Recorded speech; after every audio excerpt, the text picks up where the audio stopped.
In today's class, we are going to discuss the topic force in physics.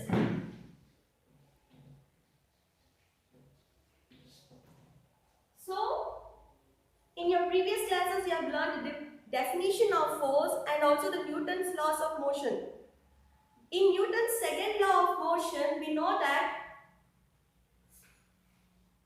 force equals mass into acceleration. So, what is force? Force is the product of mass and acceleration. Force is applied. When the force is applied to a rigid body, when a force is applied to a rigid body, it causes two kinds of motion. When the force is applied to a rigid body, it causes two kinds of motion. The first one is linear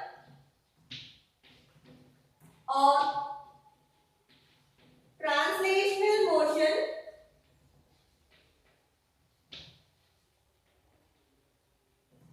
and the second one is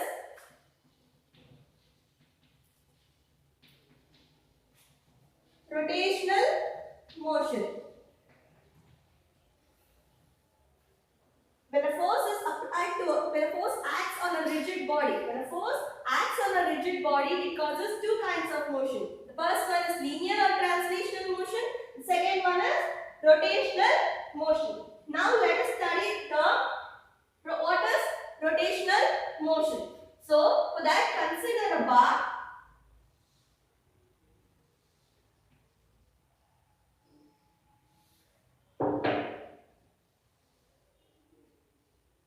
Consider a bar which is pivoted. Consider a bar which is pivoted. Pivoted in the sense it is fixed. Fixed at a point. Consider a bar which is pivoted at a point O. Then to the other end of the bar, apply some force. Consider a bar which is pivoted in the sense it is fixed, and apply some force to the other end of the bar. We can see that the bar starts turning on the axis of the rotation. So this will the line of axis of rotation. This is the line. This is the line of axis of rotation, and this is the force acting on the body. So if when a rigid body, if it is pivoted, we will get rotational motion. Next is linear or translational motion. So what is this linear or translational motion? When the force is applied to a rigid body and if the body is pivoted, we will get rotational motion. But when a force is applied to a rigid body and if it is non-pivoted,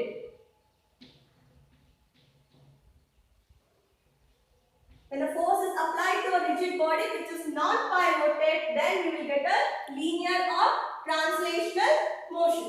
For that we consider again a bar which is non-pivoted and apply some force on it. Consider a bar which is non-pivoted. In a sense, it is not fixed. Then apply some force to one end of the bar. Then the bar starts moving in this direction. So the bar moving in a straight path. For example, a ball lying on the floor. When we kick a ball, it moves in the direction of the force. This is the example for linear or translational motion. Next, coming to the rotational motion, what are the examples? We can see in a daily life. Wheel. In exhibition, have you seen the wheel? That is the example which is fixed at one point. So, if force acts on a rigid body, it causes two kinds of motion. One is linear or translational motion, and the second one is rotational motion. So, what is linear motion? When a force acts on a rigid body, if it is non-pivoted, that means it is not fixed, then we will get a linear or translational motion. When a force acts on a rigid body, if it is pivoted, then we will get a rotational motion. The force is applied to a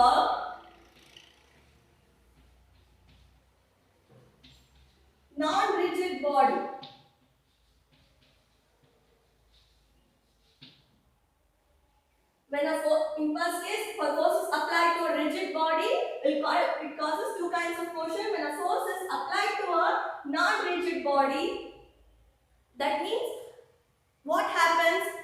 It causes the change in the shape, size or structure, and also it causes motion. The best example is elastic rubber band. Have you seen? So what happens when we apply some force on the rubber band?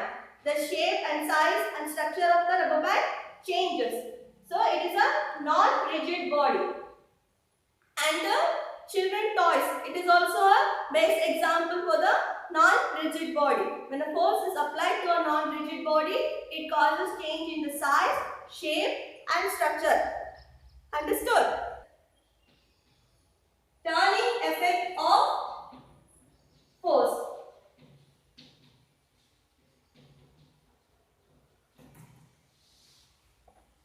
Turning effect of force, or it is also called as torque. So, how we will get turning effect of force? When the force is applied to a rigid body, and if the body is pivoted, then we will get a turning effect of force. So, consider a bar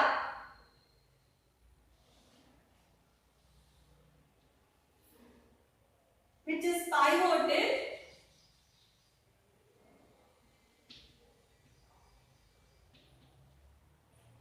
at a point O, and if you apply force to the other end of the bar, consider a bar which is pivoted at a point O, and we apply force on it. What happens? The distance between the pivoted point and the force applied, that distance we call it as a D. So, when we apply some force to the bar, and if the bar is fixed at a point, the bar starts turning, and it depends on the turning effect of the force depends on the magnitude of the force and the perpendicular distance from the force applied to the axis of the rotation. So what are the factors affecting the turning effect of force? It depends on the magnitude of the force applied and also the distance and the perpendicular distance from the line of the force to the axis of the rotation. Factors affecting the turning of force. So what are the factors affecting the turning of force? The first one is magnitude of force applied,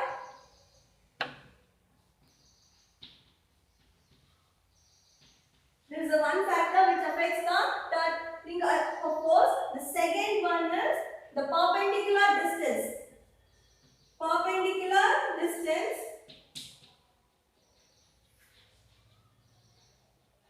from the pivoted point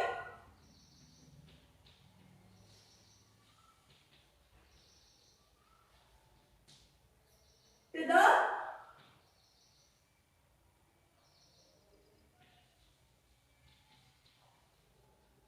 point of force applied. So what are the factors affecting the turning of force? First one is magnitude of the force applied, and the second one is the perpendicular distance from the pivoted point to the point of force applied. So the product of these two factors form a torque. So if I ask the question, what is the torque? Torque is nothing but the product of the magnitude of the force applied and the perpendicular distance from the pivoted point to the point of the force applied. Moment of force.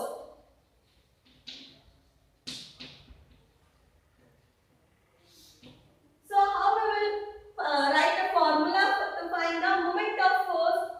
That is F into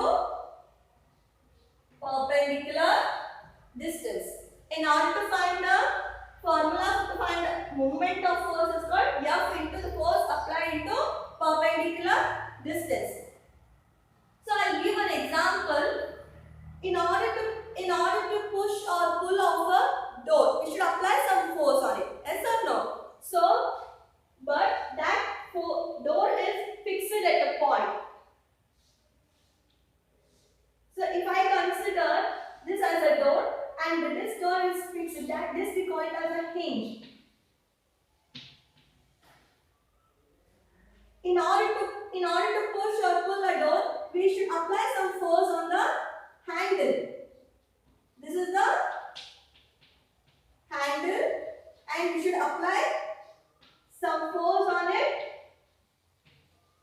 in order to push or pull up a door. So this is a hinge which is fixed. So what happened when we apply some force, and this is the perpendicular distance. So when we apply some force to the handle, when only less force is needed to push or pull a door. But because the perpendicular distance is more from the fixed point, that is hinge. If the perpendicular distance is more from the fixed point, only less amount of force is required. So if I want to push a door in the middle of the without using the handle, so what happens? We should apply more amount of force in order to push or pull a door. Force applied into perpendicular distance. Next is turning.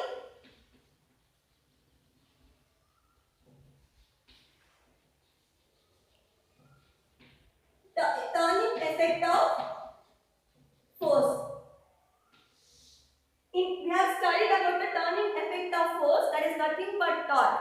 So here we are studying about the turning effect of force is whether in clockwise direction or anti-clockwise direction.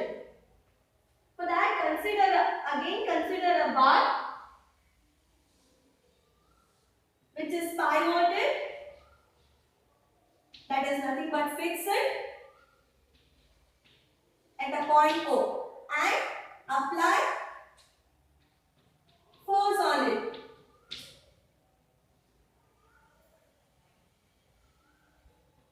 And again, consider one more bar of length which is pivoted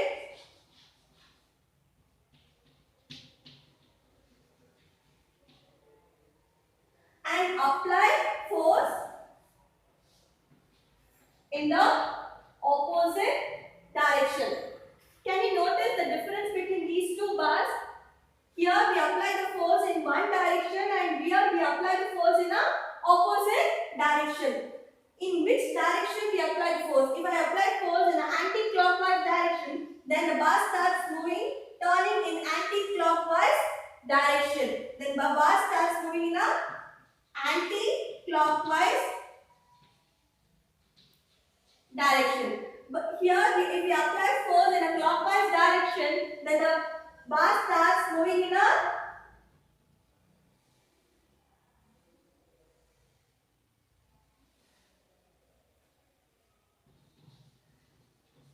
clockwise direction. If we apply force in an anti-clockwise direction, the bar starts moving anti-clockwise movement. If the apply force in a clockwise direction, then the bar starts moving in a clockwise direction. Anti-clockwise direction it is considered as a positive symbol, and in clockwise direction it is considered as a negative sign. Understood? If we apply force in a anti-clockwise direction, then the bar starts moving in a anti-clockwise direction, then the moment of force will be in a anti-clockwise direction. If we apply force if the moment of force is applied in a clockwise direction, means the bar starts moving in a clockwise direction. And for anti-clockwise, the sign will be positive, whereas the clockwise it will be negative.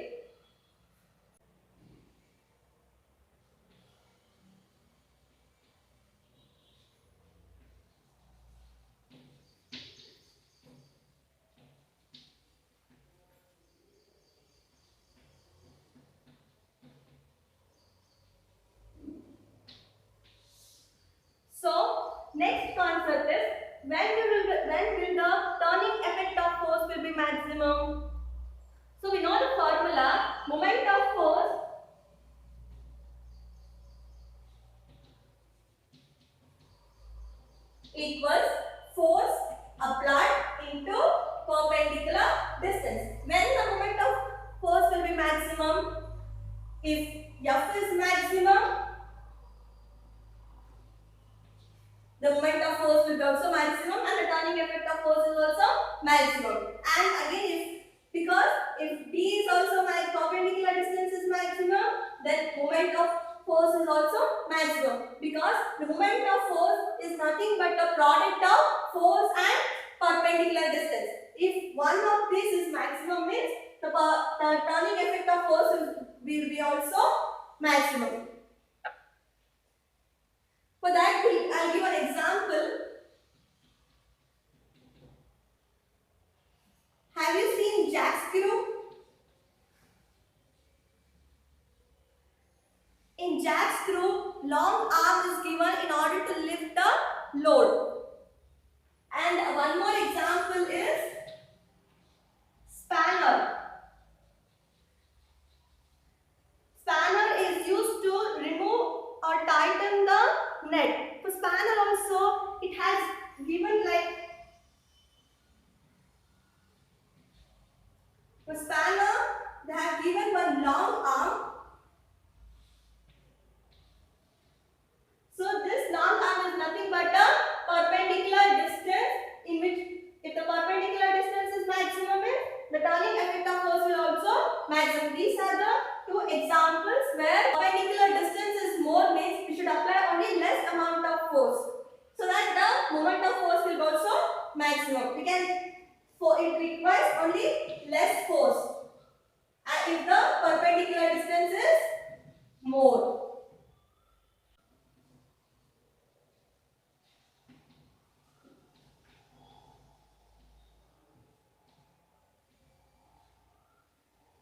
Moment of force, when will the moment of force will zero?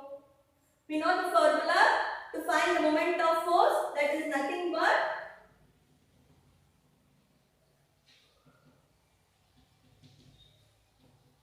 force applied into perpendicular distance. For the moment of force, we have the formula force applied into perpendicular distance. They are asking when the moment of force will be zero. In first case, if the force applied is zero, means the moment of force will also be zero. In the second case, if the perpendicular distance is zero, means the moment of force will also be zero. See, I'll explain here. Consider a bar which is pivoted. See here.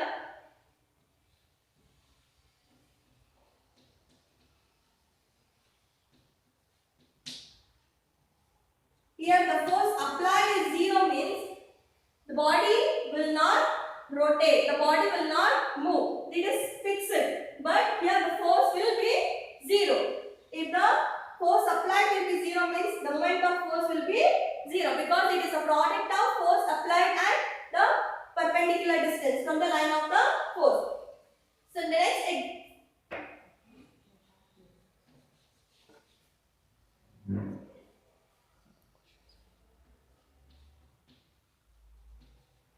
if I apply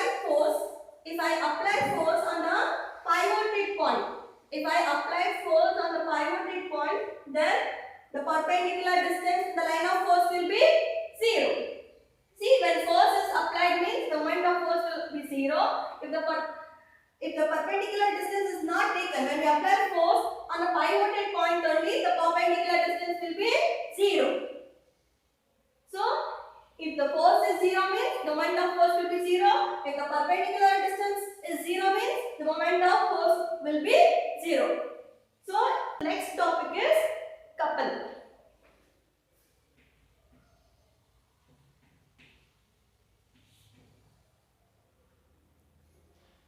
So, only one force, we have studied that when a force is applied to a rigid body, if it is pivoted, it causes rotatory motion. But here, only one force is not enough to cause rotatory motion. We should apply more than one force. In order to rotate the body, we need more than one force, that is two or more forces causes rotation of the body. So what is this couple? A couple is a pair of forces. A couple is a pair of forces acting which is equal in magnitude but oppositely directed and perpendicularly displaced. So what is couple? Couple is nothing but couple is a pair of forces. Couple is what? Couple is a pair of forces equal in magnitude, oppositely directed and displaced from the perpendicular distance. So the simplest form of couples are two equal and opposite forces whose line of perpendicular distance do not coincide. So what is couple? Couple is a pair of forces equal in magnitude, oppositely directed and are displaced from the perpendicular distance. So the simplest form of couple is the two forces equal in magnitude, oppositely directed, equal and opposite forces acting on body in which the forces do not coincide. The best example of couple is turning a water tap or opening the ink bottle. In order to turn the tap will be fixed one point and we should apply the force which is opposite to that force in order to open the tap. Or for example, also one example, here I should apply some force and we should apply one force which is opposite to the other force in order to remove the cap of the water bottle. So these are the example of couple. Or pushing the pedals of the bicycle. For that also we should apply two forces in order to push the pedals of the bicycle.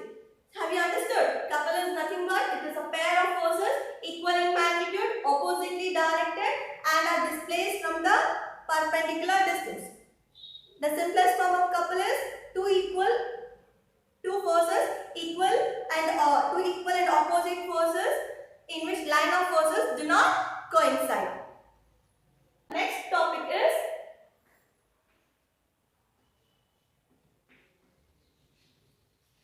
equilibrium.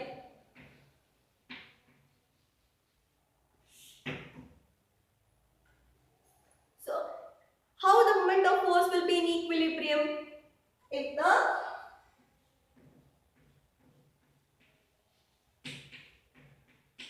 net force will be 0, then we can say that it is in equilibrium. Or the net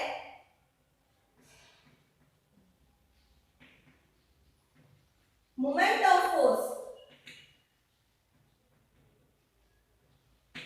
is 0, or that is nothing but torque. When the body will be equilibrium, if the net force is 0, then we can say that the given body is in equilibrium. Or if the net moment of force or torque is 0, then we can say that the body is in equilibrium. If the net moment of force equals 0 means that is nothing but linear equilibrium. If the net moment of force, here the net force is 0 means then it is linear equilibrium. If the net moment of force or torque is 0 means that we call it as a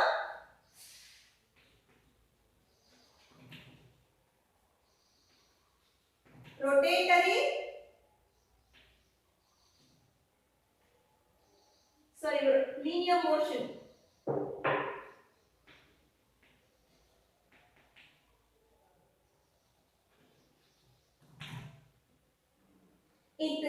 If the net force is 0 means that causes linear motion, that is nothing but linear equilibrium. The net moment of force or torque is 0 means that is rotatory equilibrium. When we add these two equilibriums, the net force and the net moment of force, then we can say that the body is in equilibrium. Again, equilibrium has two kinds of. The first one is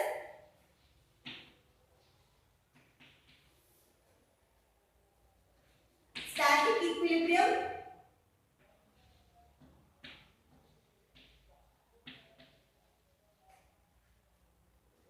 And next one is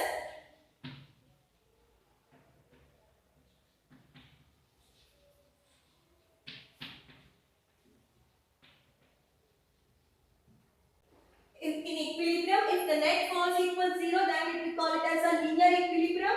If the net moment of force or torque is 0, then we call it as a rotatory equilibrium. When we add the linear equilibrium and the rotatory equilibrium, then we can say that the total body will be in a equilibrium. Equilibrium has two kinds. One is static equilibrium and the one is dynamic equilibrium. So what is the static equilibrium? If the body is in rest. So if the body is in rest and if the net force is 0.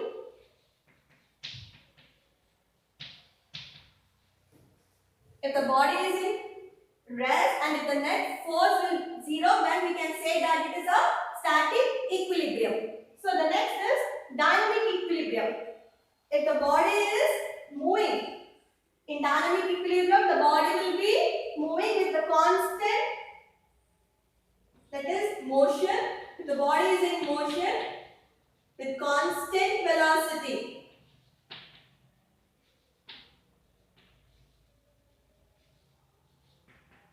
Then net force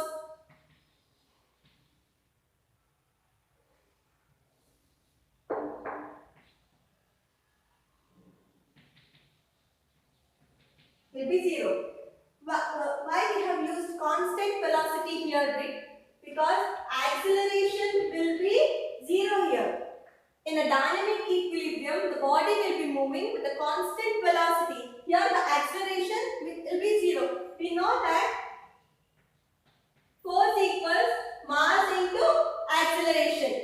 So if the acceleration is 0 means, what is acceleration? Acceleration is nothing but the rate of change of velocity. So in a dynamic equilibrium, the body will be moving with a constant velocity and the net force will be 0. I'll explain this once again. Equilibrium is nothing but if the net force is 0, then it causes linear equilibrium, and if the net moment of force will 0 or torque is 0 means that causes rotatory equilibrium. Equilibrium is again divided into two kinds. The first one is static equilibrium and the second one is dynamic equilibrium. So what is the static equilibrium? Static equilibrium means the body will be in rest. The body will be in rest and the net force will be 0. If the body is in rest and the net force will be 0, then we call it as the static equilibrium. So next one is dynamic equilibrium. If the body is moving, if the body is in motion and with the constant velocity and if the net force is 0, then we call it as a dynamic equilibrium. So static equilibrium, the example is, I will consider this as an example. If I am keeping a water bottle on the table or a book lying on the table, these are the examples for static equilibrium. For dynamic equilibrium, the best example is raindrops. Rain is kind of precipitation with constant velocity. Understood? So the next topic is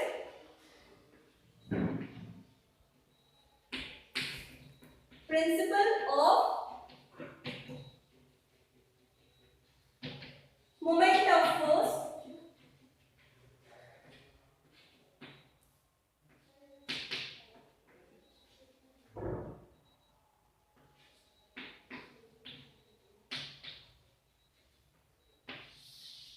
So the next topic is principle of moment of force at equilibrium. We know that so we can say that if the body is in equilibrium means the net force will be 0, that is linear, it should be the sum of the linear equilibrium and the rotatory equilibrium. We can say that then the body will be in a net equilibrium. So the next topic is principle of moment of force at equilibrium. In equilibrium,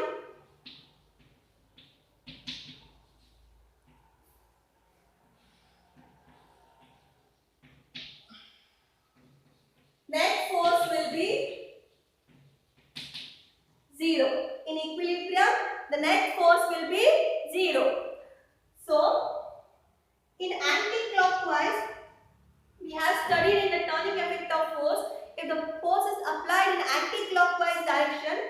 body starts doing, we can observe the anti-clockwise movement of force. So that sign will be positive.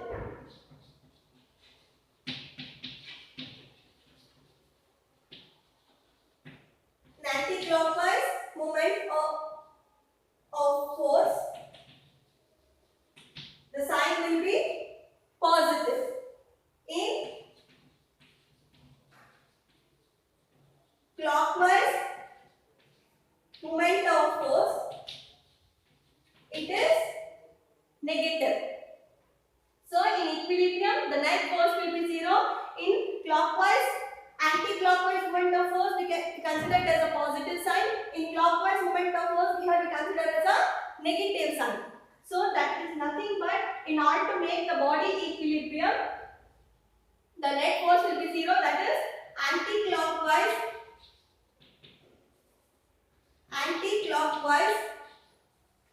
movement of force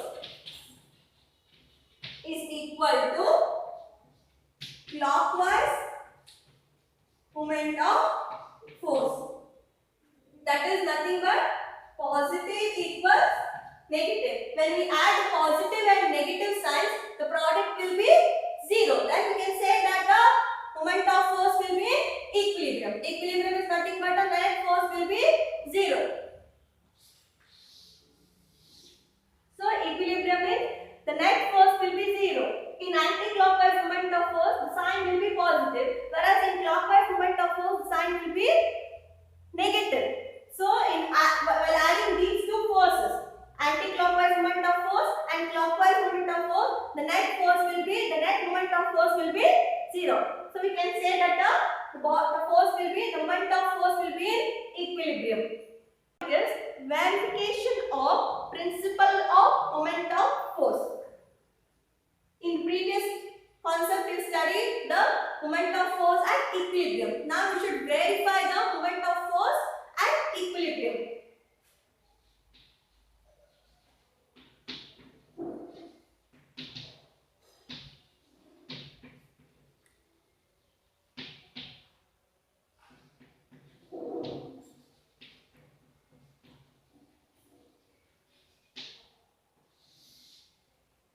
For this, we should consider one diagram.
In order to verify the principle of moment of force, here we should study one experiment, that is, consider a meter scale. Consider a meter scale. It is balanced by using a strong support thread and again at one. Now suspend two spring balancers at a point A and B. First, we should consider one meter scale. That should be horizontal. That scale should be balanced by a strong thread. Now suspend two spring balancers at a point A and B, and now suspended two slotted weights at a point A and B respectively in order to maintain the scale horizontally. So now the distance from if the scale tilt to one side means we should balance the weight to come back to its horizontal position. Next one is the distance between the thread and the spring balance, that is OA. The distance between the spring thread and the spring balance A is considered as taken as L1, and the distance between the thread, that is O, to the another spring balance, that is B, that we call it as a L2. The distance from the thread O to the spring balance A, that we call it as consider as, that is for the weight W1, we consider as the OA is nothing but L1. Next to the right side, next the distance from the thread to the left side of the spring balance, that we consider as the OB, that is called L2. The weight tends to turn the meter scale in a clockwise and anti-clockwise movements of force. We can say that clockwise movement of weight about the point O equals clockwise movement of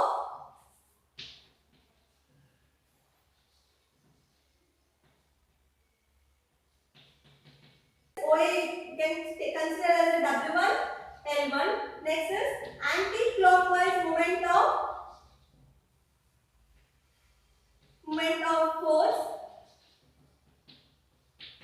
OB is taken as W2 into L2. Clockwise movement of the force OA is considered as the W1, L1, and anti-clockwise movement of force at OB equals W2, L2. Now the verification means clockwise movement of force is equal to anti-clockwise movement of force. That is nothing but W1, L1 equals W2, L2. So we verified the principle of movement. W1, L1 equals to W2, L2. Thank you, children.